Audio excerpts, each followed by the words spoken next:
Alright, all you Vault Hunting Trilogy lovers out there, welcome back to the Indy Radio Arcade.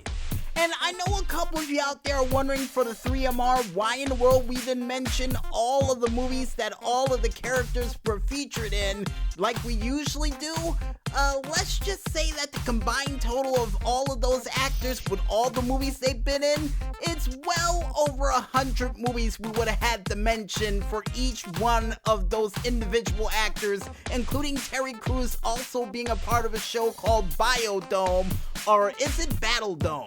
It's one of those shows we were going to review next month for the Tuesday night special, but I digress. Speaking of things that comes in the billions and the hundreds, I think it's time for us to go into another edition of the Instant Classic Video Game Review. And the game we have up on the plate for this week was a game we were supposed to review in September, but we said, you know what? September's too far away. I think it's time for us to review it this month to kick off the summer of RPG for the Indie Radio Arcade just a little bit earlier than what we expected.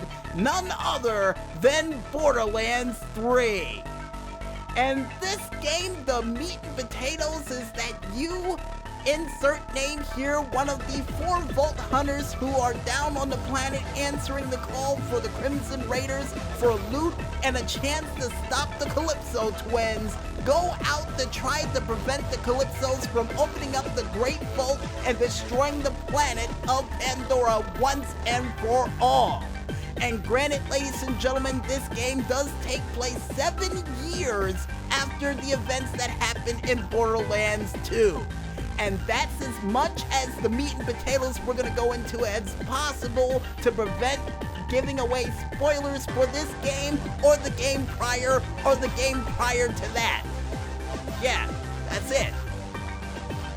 And with that meat and potatoes out of the way, folks, what do we like about this game? Well, for starters, they've managed to outdone themselves in this game for guns. And for the record out there, a lot of people said that this game had well over 1 billion guns included in the game, but we managed to get a scientist over here to actually count all the guns, and the record amount of guns that are for this game thus far as of this past June has been listed as follows. Well over 17,750,000 different weapons from this said game of Borderlands. And that is not including the DLC, so chances are there probably is well over 1 billion guns in this game, so we'll give it to them. And besides the different amount of guns that some can walk, some can shoot lasers, others can shoot a mighty beam to blow you up, even guns that can shoot fire out of the nozzle to burn you alive. Yeah, let's just say the weapons in this game were awesome. Another thing that I loved about this game was the different amount of abilities that you could use during it. Unlike the original Borderlands that gives you the chance to only use one of your special powers, in this version of Borderlands you get a chance to use 3 different powers that you can switch, mix, and match to try to help you in the world of Borderlands. And still to this day, folks, from the last time we did the Outside Box review, my favorite character still is Amara the Siren, mostly because she's a human version of Tri-Attack in this game if you're able to mix and match the parts right for her different abilities to actually cause a different explosion of elemental attacks to no matter who you do it to in this game, which is nuts. And oh, another thing that I loved about this game, speaking of the different characters and insanity, is the other Vault Hunters that are included in this game from the main cast, including Mose, Zane, and Flak, who is all their own with their different dialogues included for this game, giving this game 4 different versions that you could play at a moment's notice with all the different dialogues that they have. And I do believe dialogue-wise, Zane has to be one of my favorite ones with the funniest responses you'll ever get in a game. I think he's this game's comedy relief. Really is. And And another thing that I loved about this game, besides the fact that they brought back the recurring characters from Borderlands 1 and 2 from this game, also a couple of characters from Borderlands the pre-sequel, is also the soundtrack included for this said game. Which, by the way, folks, one of the people who was behind the soundtrack for this game was Jasper Kidd, who was actually the same guy who composed the soundtrack for Freedom Fighters, Hitman, and was also behind the original Borderlands series as well, which I had no idea he was, but my god, this man has a track record for making good tracks in a game. Another thing that I loved about this game was the fact of the different amount of stars that were included in it. Not only did you have Chris Hardwick featured in this game from The Talking Dead and also from Web Soup, but you also had, and as a special bonus added to all of this, Ice-T and Penn and Teller featured for this game as well, which was always a cool thing to see, as Ice-T was featured in this game as a teddy bear. I hate to spoil it for you fans at home, but yes, Ice-T was a teddy bear in this game. But then again, it could have been like Rick and Morty, and he could have been featured in this game as a thing of ice, shaped as a T. I'm not kidding when I say that. And oh, speaking of Rick and Morty, folks, another thing that I loved about this game was the little bonuses that they decided to include for this game, like they always do for each game they have, and this time it did include Rick and Morty. Unfortunately, you could not use the teleportation gun that they have as a means of transportation, or at least a means to get rid of enemies, but still, pretty cool to see them in the game. Another thing that I liked about this game, but at this point a little bit of a double-edged sword, was the story for this game as well, which for some strange reason reminded me of the story for Reboot for the cartoon series during the later episodes of the show, with the exception of a couple of parts that wasn't included in the Reboot show itself. And that's as far as I'm gonna go with the plot of this game, so I don't spoil anything for those out there, including a couple of people who would say that some of the characters that were featured in this game was a little bit annoying. And that's the only hint I'm gonna give you. One character in this game, from a lot of people's perspectives, was annoying, but at the same time, she'll grow into it. Yeah, the only other hint we'll give you for that too.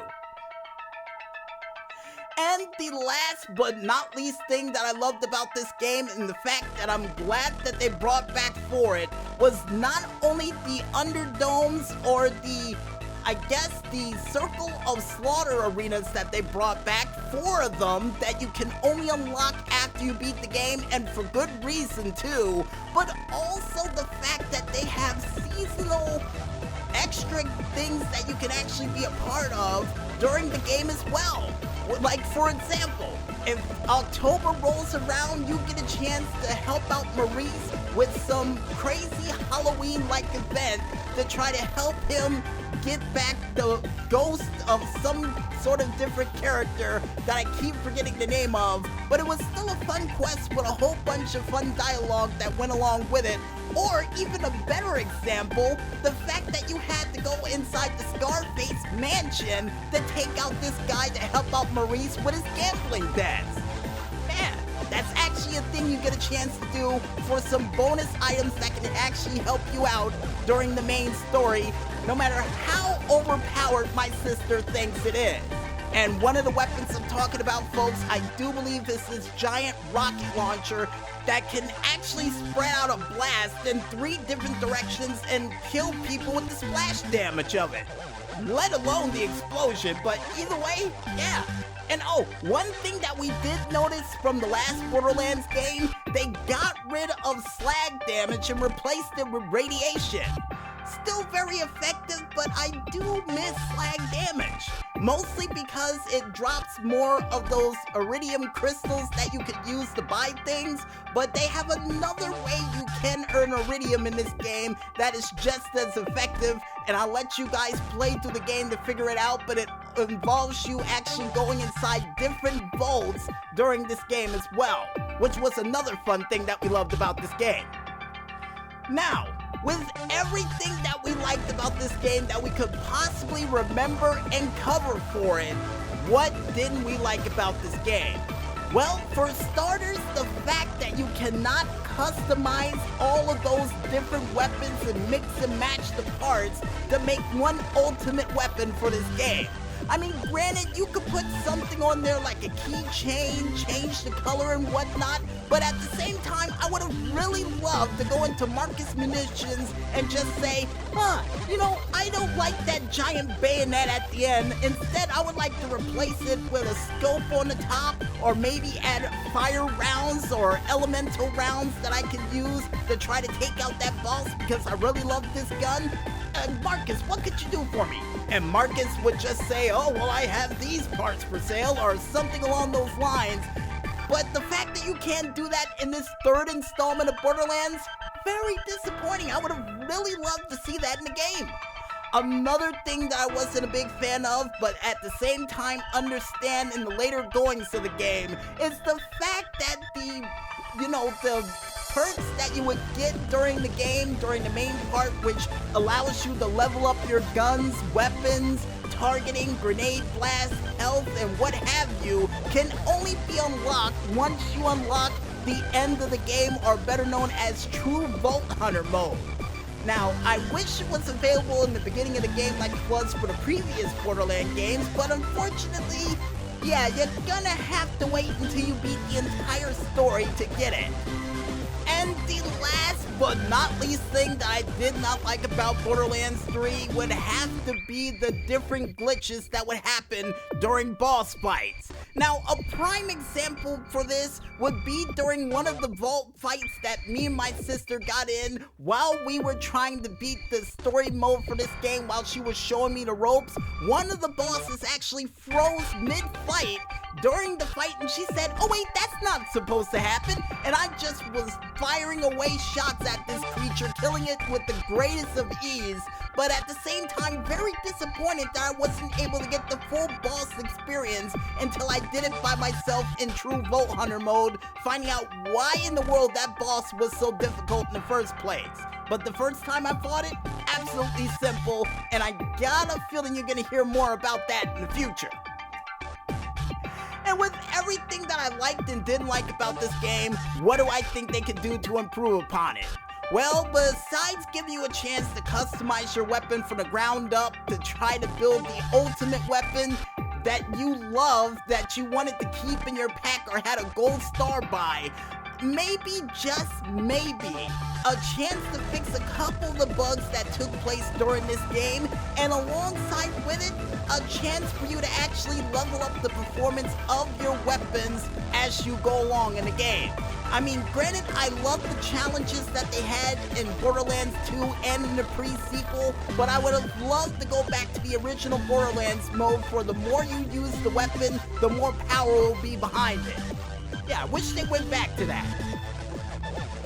And seeing the fact that we don't rate games along the lines of gold stars, coins, letters, or bricks, we say this: will there be a video game story in the near future for this game? And do we recommend this game for the trilogy vault hunting fan at home?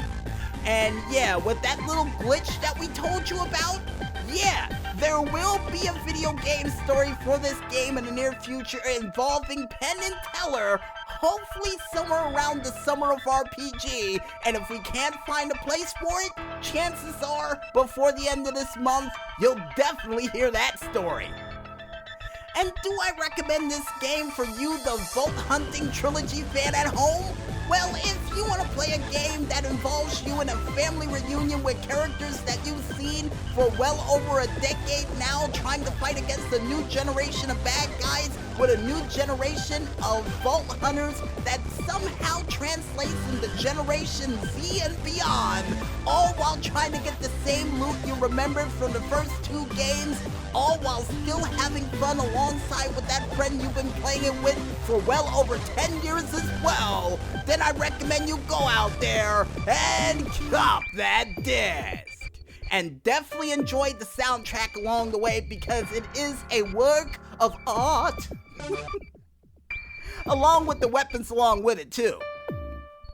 And I guess with that said, folks, we might as well head back into this music and continue listening to these diamonds in the rough. And when we return, we'll be back with yet another edition of the Indy Wall of Fame right after a word from our sponsors. So don't run out, it continues just yet, folks, and stay tuned.